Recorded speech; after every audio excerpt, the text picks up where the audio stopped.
Hi students, on this first tutorial on Sibelius, we're going to talk about how to open Sibelius as well as how to open an example score and to navigate around that score. Sibelius is also owned by Avid, so its icon looks relatively similar to the Pro Tools icon.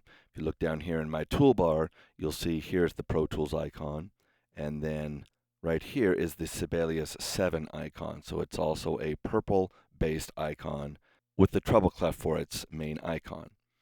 So click on that, and you'll get the Sibelius splash screen, and as well as a piece of one of Sibelius's scores, who was a composer. And when the splash screen is finished loading, we'll continue. Okay, now we're brought to the Quick Start dialog box. It gives you 5 tabs that you can choose from. Essentially, all we need to be concerned with right now is the New Score tab. What we're going to do for this first part of the video is actually open a pre-existing score.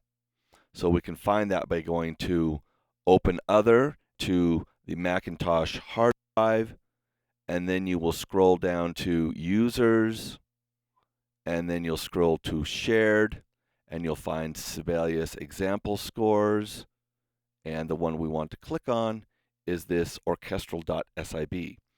.sib is the file type that Sibelius uses.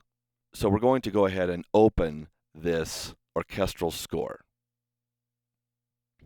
Now here's our score. We're going to go ahead and enlarge this. So I'm going to click on this green button to make this the full size of my available screen real estate. One of the first things you'll notice about Sibelius is the use of the ribbon. Ribbon is this area up here, similar to the Edit toolbar in Pro Tools. This ribbon gives us all of our available tools that we might need in creating our score. The ribbon is divided into 3 discrete sections. They are the tab, which these are the tabs up here at the top, and then the groups, and the groups are defined by all of the information contained between each of these vertical posts. So you see here we're on the Home tab, Clipboard group, and then the third is the actual button itself. So you can find any particular item you might be looking for, generally speaking, within 3 mouse clicks. So text, and then styles perhaps, or lyrics for your group, and then the button. These first 4 tabs are the ones we're going to be spending the most time with because they deal with inputting notes, lyrics, those types of things into your score. View, we also will use a little bit. It's just a way to show you how your document is viewed or what particular panels might be viewed that will contain tools that you might need. Play refers to playing back your score, and then these 2, layout and appearance, deal with how the score is actually laid out, how it appears, so if you want to change the font or some things like that. Parts and review, we won't necessarily deal with in Music 1400. Okay, let's talk about navigating in Sibelius. Navigating in Sibelius is actually not difficult to do. Similar to Pro Tools, they give you a number of different ways that you can navigate. First way I'm going to show you how to navigate is by just using your mouse. So if you click in any open or available area on your manuscript paper, click and hold, then move the score, you can navigate through the pages. You can navigate up and down and left to right. You have to be careful when you're doing this type of navigating that you click and drag in an area that is free from material or data.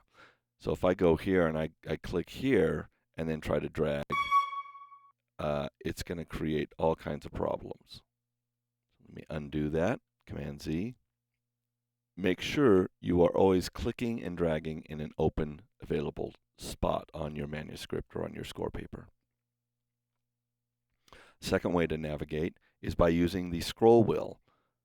Moving the scroll wheel up and down moves your document vertically. And if you hold down the Shift key and then move your scroll wheel, it moves you horizontally through your score. So that's the second way you can navigate your document. Third way is by actually using the home, end, and page and up and down keys. Each time you hit home, it takes you to the left one page at a time. When you hit end, it takes you right one page at a time. The page up and page down keys have the exact same functionality as using your scroll wheel. They move you vertically through your score.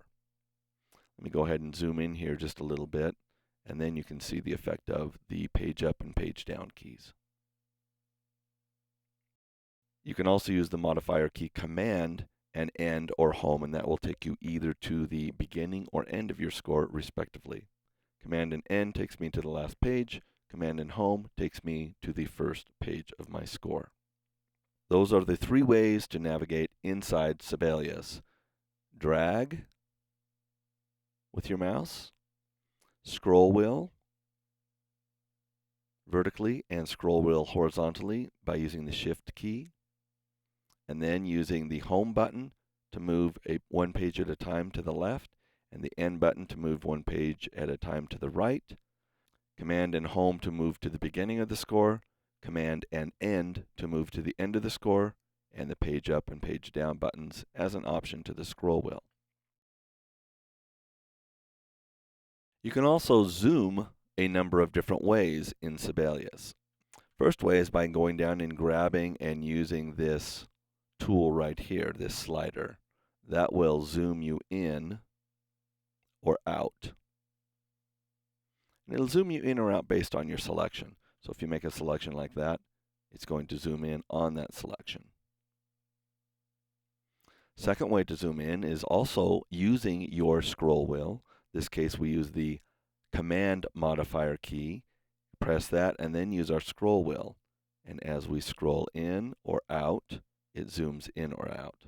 Same thing applies here. If you make a selection, like there, and then command and zoom, it'll zoom in on that selection.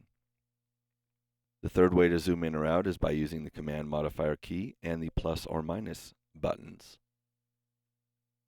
And those commands will also zoom you in or out. So that's how to navigate inside of Sibelius, as well as how to zoom in on your document.